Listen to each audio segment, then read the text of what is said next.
Hello, hello, hello, hello. Oh my God, I miss you guys. I miss you guys so very much.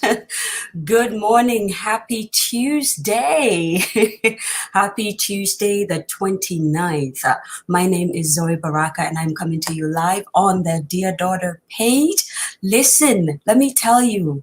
So it just got drawn to my attention that exactly a month ago, no, exactly 6 months ago, on the 29th of June is when we actually debuted this project. Can you believe that? That's ridiculous. It's and this is the same time, the same day, the 29th of December, where we actually get to end the show. It's absolutely ridiculous. We started exactly on the 29th of June, and we're ending exactly on the 29th of December. That is an amazing thing, and I'm just very, very excited. Once again, my name is Zoe Baraka, and I am coming to you live on the Dear Daughter page. The program is To My Younger Self. Today, I have an exciting, exciting guest, so I am not going to waste time. I'm just going to jump right in so that I can tell you a little bit about him. Good morning, Lynn. How are you, sunshine? How was your holiday? I have missed you, sis. So this guest is Yidana. I call him Yid. I call him uncle. I call him brother. I call him brother-in-law. There is so many names for this young man. I don't even know. I also call him sometimes protector because I don't know how many times he has come to my rescue, just so you know. So we actually went to the same film school. He was my senior. And at the time, we didn't even know we were family, but he took care of me like a big brother would. And after we came out of film school, we actually realized, wait, we are family, like real family. Yidana is one of Ghana's topmost documentary filmmakers. He inspires me to be a better filmmaker. He goes at filmmaking with all of his heart, all of his body, spirit, and soul, if you can actually say it like that. And I think that if almost all actually, if all Africans will tackle filmmaking the way Yidana does filmmaking, we would have better stories to tell.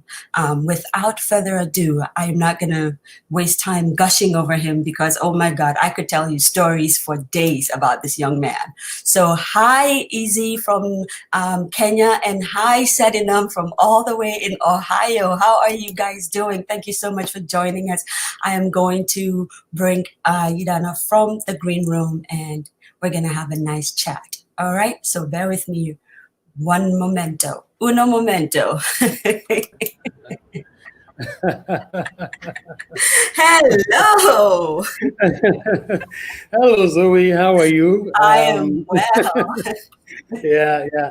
Thank you so much for having me. And I think it's such a privilege and an honor that you started on the 29th of June. Yes. And I get the opportunity to end it on the 29th of December. I know. I was thinking It's such an about honor. that. Yes. Thank you so much for that.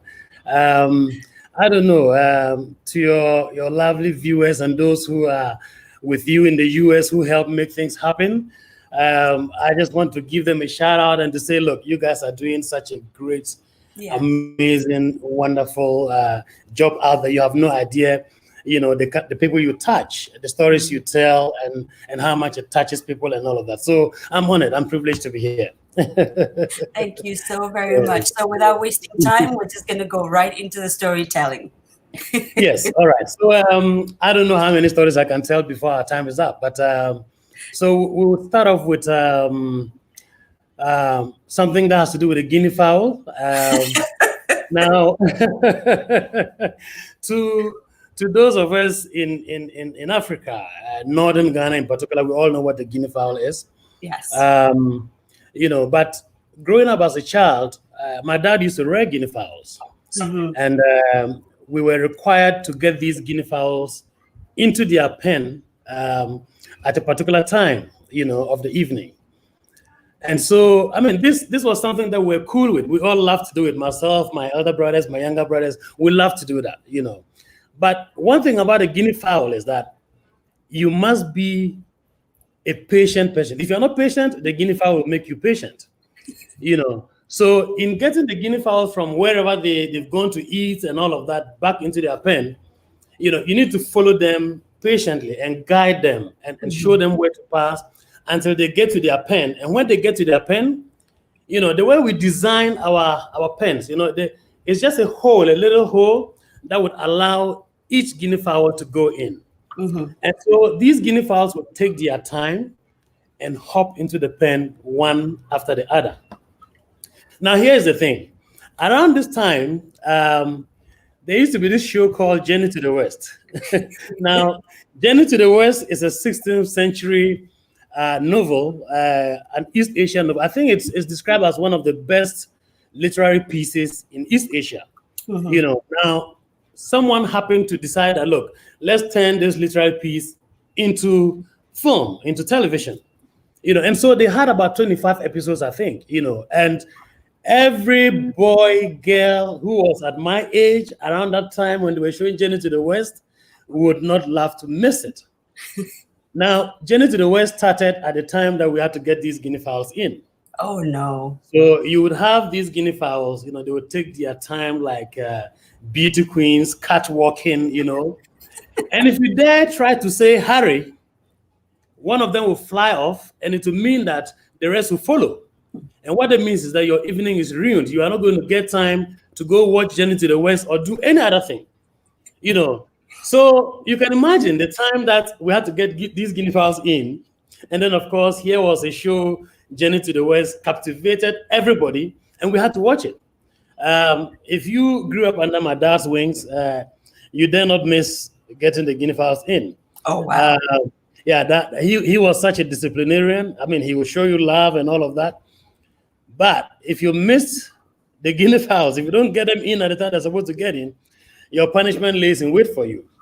And so what these guinea fowls taught us was how to manage our time. Wow. How do we get them inside, early enough to be able to go get to watch Journey to the West. And here's the thing. When I say to go watch Journey to the West, you would think that we had a television set at home. No, we didn't. We had no TV set. My dad didn't have a TV. What he had was a good old radio set that every teacher had. And so we had to go to another house, not invited into the house, but we had to go stand by the window and pray that our cousin whose parents had a TV would at least just shift the curtain a little bit so that we can pack concrete blocks, because we were not tall enough to get to the height of the window to be able to watch.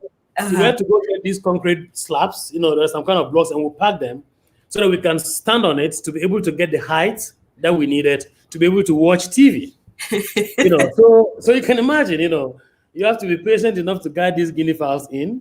And when you do that, you now have to go and pray that your little cousin would open the window, and then you can get to watch Journey to the West. And if he was not in the mood, what you had to do was to look for broomsticks and pass it through, through the net and try and see whether you could open the curtain so you can watch Journey to the West. So, I mean, this is how captivating Journey to the West was. But, of course, growing up, you had to know how to manage your time to be able to, at this time, I didn't even know that I was going to get into TV, film, and television, Wow. But yes, that is one story I can share, as a child, and, what the guinea fowl taught us. How to be patient, because a few times, you try to do, and, you kind of do your hands that way and try to guide them. Then you have one of your brothers that way, and then you are guiding them slowly, and then they just take their time, like beauty queens, and one after the other, they get into their pen. Sometimes you're like, you know what? Let's miss at least 5 minutes and get them all in. So you can go watch Journey to the West. Then hurry them, and then you have one flying off, and then of course every one of them flies off. You miss Journey to the West. So that is my story. About the guinea fowl. Such beautiful memories, though, of Journey to the West. Sedinam says, I have to read it as a Ghanaian would read it. She says, "Hey, Shifu and go." My siblings Oh and I yes, would run away from church to go and watch. Oh, you know that. I know. And just I thinking know. about the imagery of Journey to the Worst was Yeah, so. Oh my good God! yeah, I know you had something that you wanted to share. yeah. I don't know if I can share my screen. Right. Let me do that and see whether I can show our viewers what Jenny what the poster to Journey to the West looks like. Right, right. Am I Once you're sharing? Am doing I sharing that, my screen?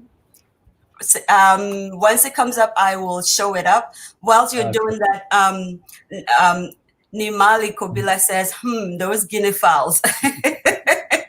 And he was not lying. Oh my good God. So whilst you're doing that, the moment I see your screen, the moment it pops up, I will Yeah. share it with the viewers, that image of the Journey to the West. So that is the image right there. I see it now. Hopefully our viewers are able to see it. Yes. That's the poster. Every time I see this picture, I go into a fistful of laughter. I It know. was so amazing. Wow. And then, of course, for those who have no idea how the guinea fowl looks like, Uh-huh. there you go. Oh, that is the mother of all chickens. Yes. Yes. So All right. So we're going back to but you. then, yes, yes. So I've just stopped the screen sharing. Uh-huh. The good thing about this is that we have one amazing woman in our family. She's our auntie. Yes. She's called Ruth Lamisi. I just wish that everyone on earth had a woman like that in their lives. Wow. Because of these struggles to watch television, one day she was like, you know what, I don't think I want to stand this. We're not living with her, but she heard our stories. And so she sacrificed and bought a black and white television set. Wow. So we could now go to her and in our own comfort watch television. Wow. And when I had this opportunity, I asked myself, so why would I close the curtain if somebody wanted to watch? I mean, maybe I'll just invite the person in and then we'll all sit down and watch. I mean, I just didn't understand that. But again, it just taught us about how different people could be. Even though we were growing up in a community that was like, it was not a nuclear, it was not that kind of a nuclear family. It was extended, where the community took care of everybody, and so it was one funny thing that you had somebody within the community who had this, TV set. Under normal circumstances, they would have brought it out in the compound for all of us to watch, but they chose to watch it in their living room, and they were not invited. So we had to make friends with our cousin who could open the curtain for all of us to watch. And so our auntie came to the rescue by buying a black and white television set, and we could also sit in our own, in the comfort of our own, living room and watch television. Watch that. Wow. Yeah. And so talking about my auntie, one other thing she did was that she got my dad a motorbike. And that takes us to our next story. It was a motorbike, but she wasn't using it quite often. So my dad was the one who was using this motorbike. Now, growing up, I mean, kids, curiosity, you watch him ride and all of that, and you believe you can actually ride. You're waiting for an opportunity to get to ride this bike, with or without his permission. So one day, the old man decides that his son was grown enough and that he was going to send him off to go have the motorbike fixed. Right. So my dad's intention was that I would push the motorbike to the repairer, have it fixed, and then the repairer would ride it back and then hand it over to him. So my duty was just to push this back to the repairer, and then that was it. But of course, I had my own plans. So I asked one of my cousins. When I say cousin, it sounds funny to me because for your viewers in the US and other parts of the world, they would understand exactly what the relationship is. Right. But for us here in Africa, we don't have cousin, it's brother. Yes, true. So so I asked my brother to accompany me, so we pushed this bike, and once we got out of my dad's sight and out of the community where nobody knew us, and now headed to the mechanic, we decided that, time to ride the bike. So I asked my cousin to hold on to the bike, and then I I kickstarted it, So this was a Honda. I wish I Wait, could you show you named a bike in a picture Honda? of this bike. Oh yes, I mean, Oh, it was wow. a Honda bike. Those days were so popular. Uh-huh. It had two colors. I think it was lime green Mhm. and then white. Very beautiful bike. So I kickstarted this bike, and then I knew that my dad would often engage a gear. Uh-huh. But after engaging the gear, how does the bike move? I had no idea. So, apparently I was holding on to the gas. Uh-huh. And if you know the way these bikes worked, they are kind of semi-automatic. Right. You engage the gear, and then you gas, and then the bike moves. Mhm. But I didn't know this mechanism, So Wow. I started the bike, engaged the gear, and my hand had already engaged the gas. And so the bike started moving. Oh. Now, how do I stop the bike? I was running and following this bike. But the more I ran, the more I gasped. And so the bike was moving faster. And then I started crying and screaming at my brother to pull the bike to a stop. Now he was also pulling the bike, but the bike wouldn't stop because the force of the first gear was stronger than the two of us combined. Wow. So we were we're running after the bike, screaming and crying at the same time. And then all of a sudden, I realized we were headed to a wall. And so that was what happened. We drove the bike straight onto the wall and crashed it. Wow. So it had a few dents here and there. The gear got mangled. So what do? We're now thinking about what my dad was going to do to us. Wow. So we said, look, let's just pull it back to the mechanic. So we pulled it back to the mechanic. And guess what? Once we got there, I forgot entirely what it was that my dad said we should go get fixed. Oh. So I started pointing out all the damages we had done to the bike and told the mechanic that this is what my dad said he should fix and that you should fix it, back to as good as new. He trusts you, and all of that. So this mechanic looks at us funny. He knew that something had happened, but of course, those days there was no phone. I believe he would have given my dad a call and then reported us. But guess what? He fixed the bike and brought the bike back to my dad. Now, from the time he delivered the bike to my dad to the following 2-3 months, my dad said nothing. And I was waiting for my dad to say something. Wow. And he said nothing. So you can imagine the torture. You went through for 3 months. Yes, I was waiting for this man to just say, hey, what did you do? And then give me whatever punishment was going to give me so that I'll be free. Mm-hmm. And this man would say nothing. Wow. So for those 2-3 months, I was living in constant fear of what this man was going to do to me. And he was never saying it. Wow. Then one day he says that, Hamid, come and accompany me to this village. I'm going to do ABC. And I was like, oh, this is the day he's going to punish me. So he puts me on the back and we ride to the village. And then on our way back, he stops the bike in the middle of the road. There was nobody. And I was like, oh my God, what is this man going to do to me? And then he says, come and sit down. So I came and sat in front. And then he started riding. So he had me in front of him. And then he was riding. And then I was wondering, what's this guy about? Then at the point he says, hold the steer. And then I held it. And then he left the steer. And then he held, I think he held my waist or my shoulder, I don't remember. And so I was the one controlling the bike. So at this point, I was like, okay, he's not going to punish me after all. I was excited. And then he was telling me, okay, so, start, pulling your hand gradually. And then when I pulled, the bike moved. And then when he's seeing a ramp or something, he would say, okay, pull back. I pulled back and then the bike would slow down. And then he was the one working the gears, Wow. And then he was teaching me how to ride a bike. Wow. So we got home and then he says, well, I think for the past 2-3 months, I've punished you enough. With silence. With silence. Oh my God. And so, I really appreciate it, but I was tortured. I was tortured for those 2-3 months. Wow. And then, of course, he taught me how to write. So I had the privilege of getting my dad teach me how to write. It was just a one-off thing, but of course, I mean, it's something that I'd never ever forget. Wow. And I wouldn't have had it anyway. That kind of Wow. discipline, I would never have had it anyway. And of course, sometimes I see myself applying that cool silence to my kids. So You learned from the best.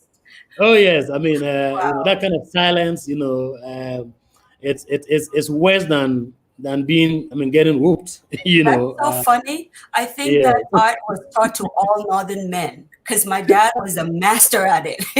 Oh yes. No, I mean, my dad is not the silent. He would discipline you right away. Right. You do something, he would discipline you right away for you to know that there's cause and effect. Everything has its consequences. Yes. And so, but this was a different approach he took. So I realized that yes, indeed, the mechanic had told my dad what we did, Right. but he chose to handle it differently this time. And Right. for me, that was such a huge lesson. Wow. What would you tell your younger self now, knowing what you know? I mean, like I said, I don't know if I would have done it differently. I don't know if I would have told my younger self that, just take the bike and go have it fixed. I think the lesson in there is worth it. It's priceless. Of course, if my dad had just told me that, you know what, I'm not going to punish you, but maybe later I'm going to teach you how to ride it. At least it would have given me some peace of mind in the few months that he played the silent thing on me, Right. But yeah, this is what he chose to do, and I think it was such a valuable lesson. That cold treatment, the silence. Even there were times that they called me to come have dinner, and I'm like, is this the moment they're going to beat me? So I'll eat dinner, but I'm not going to enjoy it. And to give you a gift of the kind of a disciplinarian he was. This was a man who was a head teacher in the school we attended, right? And he had a bike, and then sometimes we would go with him. He would pick us on the bike to school and all of that. But he didn't want us to feel like we're privileged kids, the sons of the head teacher and all of that. So on days that he is late, what it meant was that we're also late. Oh, wow. So he would pick us on the bike, get to school, and drop us right among the latecomers. And then he would drive off. Go into the office and come out. And if he was the one who was going to do the whipping, of course, he would use us as an example. And so those days when we realized that this man is going to be late, we don't wait for him. We just we go out and then we you start trekking. Yes, we start trekking to school, because he had very interesting ways of teaching us certain things, Wow. But yes, he was our father, the head teacher, but we I mean, it didn't make us any different from any of the students. Passes. Yeah. Wow. Yeah. What a wonderful lesson. Yes. Telling you don't get free passes in life. You have to do it for yourself. Wow. Wow. If you have time, I'll go for a third one. Right. We do have a few more minutes. Yes. You can go so with this one, I would warn your viewers. There's a bit of violence in there. Now, growing up, we have this thing. I'll title the story "Gunpowder." we had this thing that we used as kids. You go get a bicycle spokes, and then you would kind of form it in a way. It had this shape, but with a long thing, that way. And then you would get a matchstick and empty the powder into a knot that we used to tighten to the spokes. Wow. So we'd empty the powder in there, and they would get a nail in it. Now, what happened is that if you hit this nail on hard surface, there's an explosion. You hear pow. And so in the US and other parts of the world where you had knockouts, this was our knockout. That's a Christmas knockout, New Year knockouts. Yeah, exactly.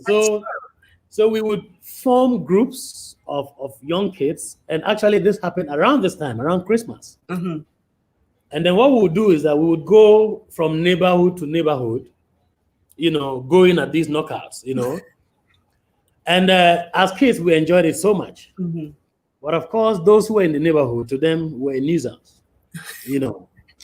And so whoever it was that was leading the pack your own sounded the loudest. And so we had a certain song. I don't know if I remember the lyrics very well, but it went like this, Kwame Nkrumah, boss, Campinta, number one. There you go, pow. Number I two, believe pow. Seven will have the lyrics to this. I have to give her this assignment. You know? So we would go to an area, and then we go like Kwame Nkrumah, boss, Campinta, then you go, pow. Number Yes. two, pow. Number three, pow.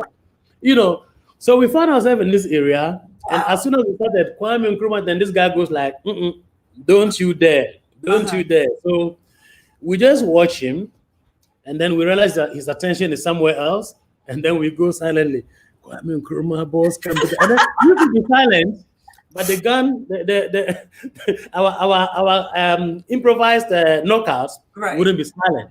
So we went pow, pow, pow, and this guy, huge frame, started running after us. Wow.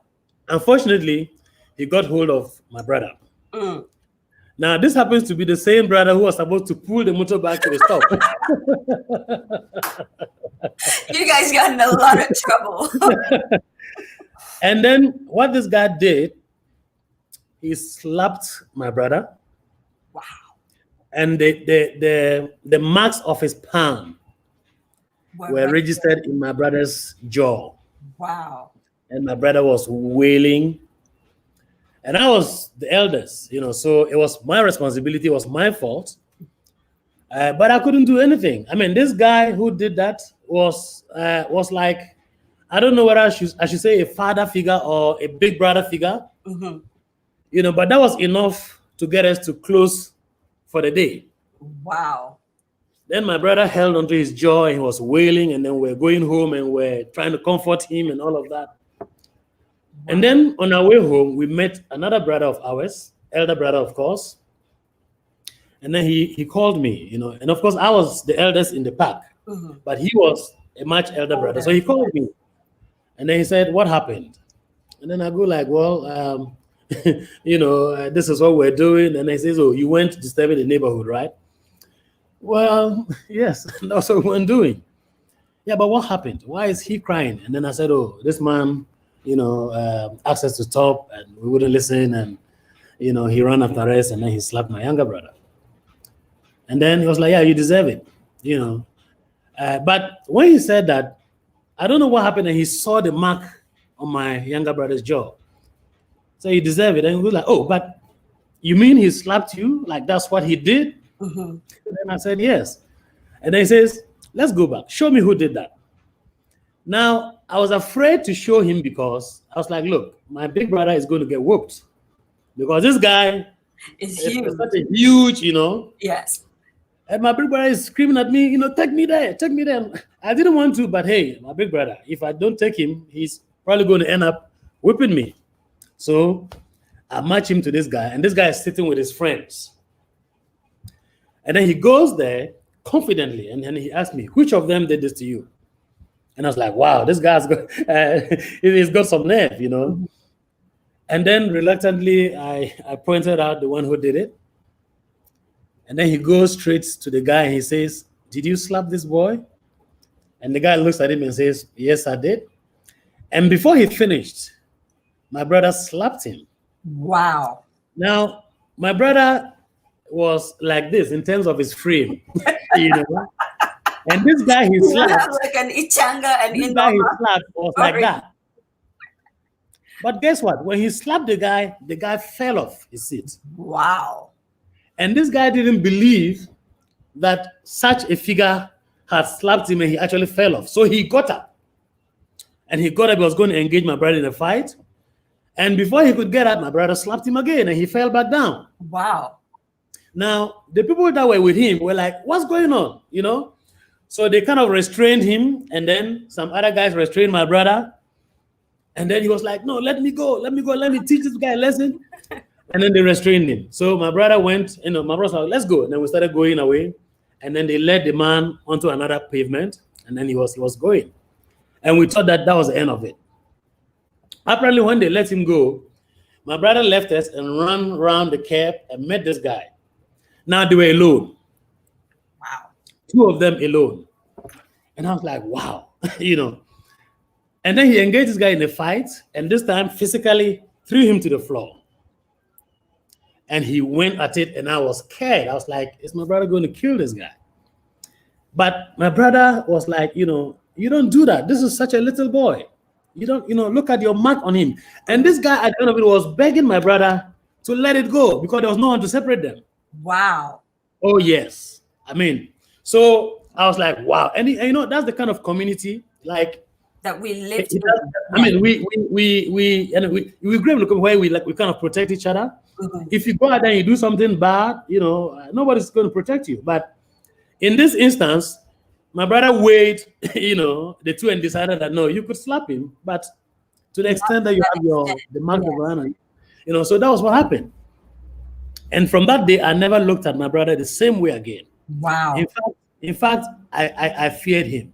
Wow. In fact, there were a lot of things that people did to me. I would normally go report, but I was like, you know what? I'm never going to report anybody to this brother of mine. Wow. Because of what I saw him do to this huge frame, Wow.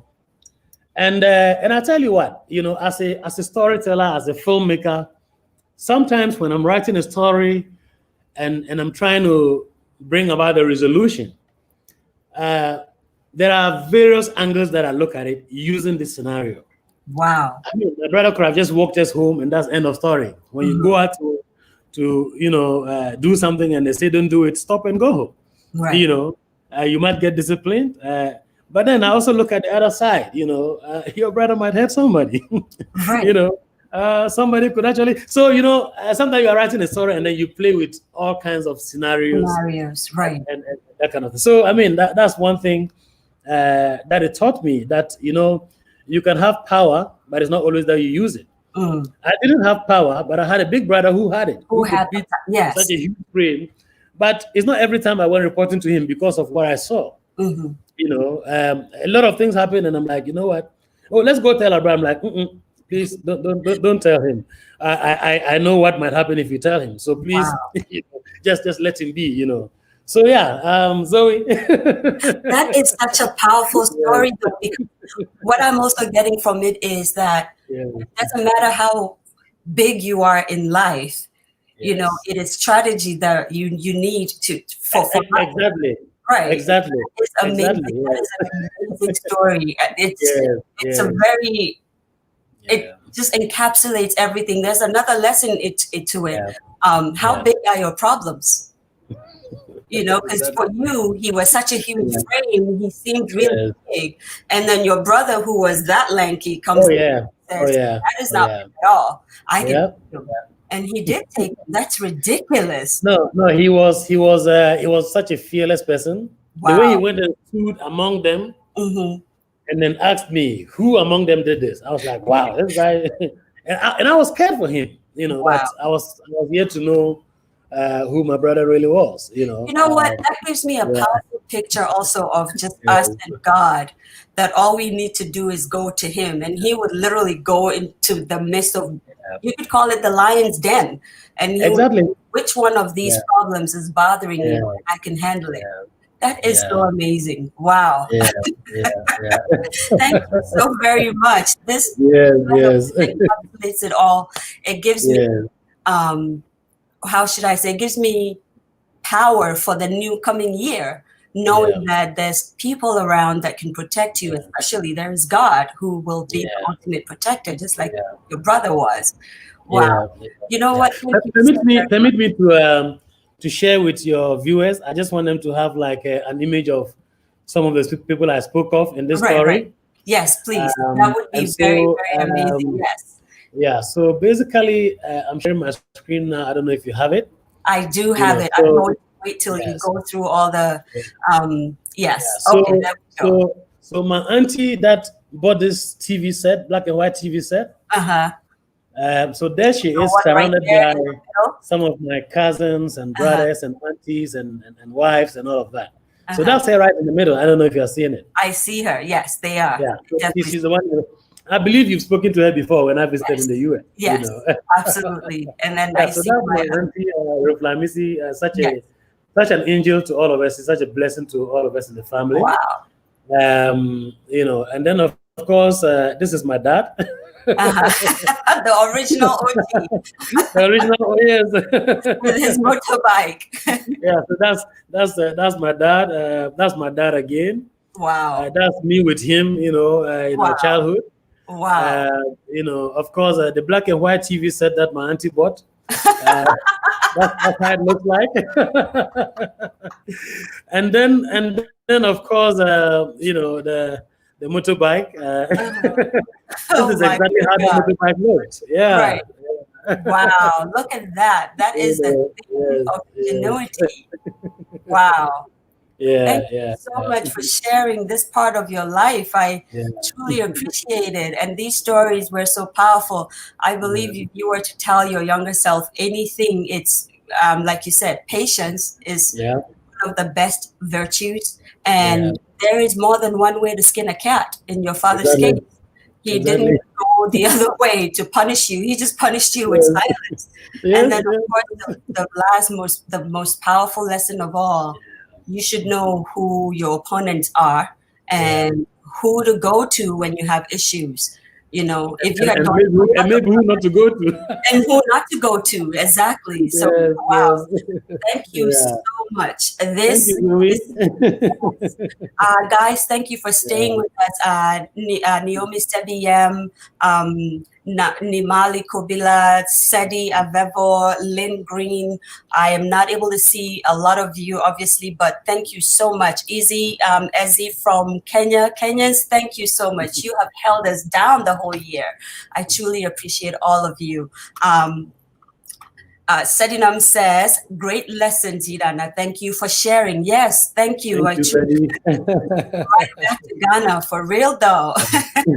Listen, guys, next year we are looking forward to amazing, amazing times. We are scaling down. We want next year to be a time of storytelling with ourselves, with our friends. We're not looking for the, so to speak, celebrity type of people. We want to tell stories amongst ourselves. Africans are storytellers, and these lessons are the lessons that make us who we are.